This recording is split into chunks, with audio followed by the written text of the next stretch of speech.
നമസ്കാരം, ഞാൻ ദീപ്തി. മനാറ കെയർ ജോയിന്റ് ഫ്രീ കോമഡി ഹെഡ്ലൈൻസിലേക്ക് സ്വാഗതം. Powered by ARMC. പരിശോധനയ്ക്കെതിരെ പ്രതികരിച്ചതിന് പുറത്ത് സായി കൺസൾട്ടന്റ് PSM ചന്ദ്രനെ പുറത്താക്കി. ബോക്സിംഗ് താരങ്ങളുടെ ഗർഭപരിശോധനയ്ക്കെതിരെ പ്രതികരിച്ചതിനാണ് നടപടി. 3 മാസം കാലാവധി ബാക്കി നിൽക്കെയാണ് വിവാദ നടപടി. പുറത്താക്കിയതായി അറിയില്ലെന്ന് ചന്ദ്രൻ. കമാൻഡർ ഭീകരൻ പിടിയിൽ. ജെയ്ഷെ മുഹമ്മദ് ഡിവിഷണൽ കമാൻഡർ സാദിഖ് അഹമ്മദ് പിടിയിൽ. പോലീസും CRPFും നടത്തിയ സംയുക്ത പരിശോധനയിലാണ് സാദിഖിനെ പിടികൂടിയത്. കശ്മീരിൽ ഭീകരർക്കായുള്ള തെരച്ചിൽ തുടരുകയാണ്. കഴിഞ്ഞ ദിവസം സൈന്യവുമായുള്ള ഏറ്റുമുട്ടലിൽ 2 തീവ്രവാദികൾ കൊല്ലപ്പെട്ടിരുന്നു. കോഴ അന്വേഷിക്കാൻ സംഘമായി. ബാർ കോഴ ആരോപണം അന്വേഷിക്കാൻ കേരള കോൺഗ്രസ് സമിതിയായി. CF തോമസ് MLA സമിതി കൺവീനർ.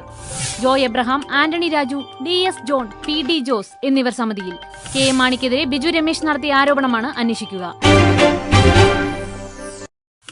ഗോവ ഭരിക്കാൻ പർസേക്കർ. ലക്ഷ്മികാന്ത് പർസേക്കർ ഗോവ മുഖ്യമന്ത്രി. മനോഹർ പരീക്കർ കേന്ദ്രമന്ത്രിസഭയിലേക്ക് പോകുന്ന ഒഴിവിലാണ് പർസേക്കർ മുഖ്യമന്ത്രിയാകുന്നത്. നിയമസഭാ കക്ഷിയോഗത്തിലാണ് തീരുമാനം. ഫ്രാൻസിസ് ഡിസൂസ ഉപമുഖ്യമന്ത്രിയായി തുടരും. നിലവിൽ ഗോവ ആരോഗ്യമന്ത്രിയാണ് Parsekar. Manara care joint free comedy headlines powered by ARMC സമാപിക്കുന്നു. അടുത്ത ഹെഡ്ലൈൻസ് 1 മണിക്കൂറിന് ശേഷം. നമസ്കാരം.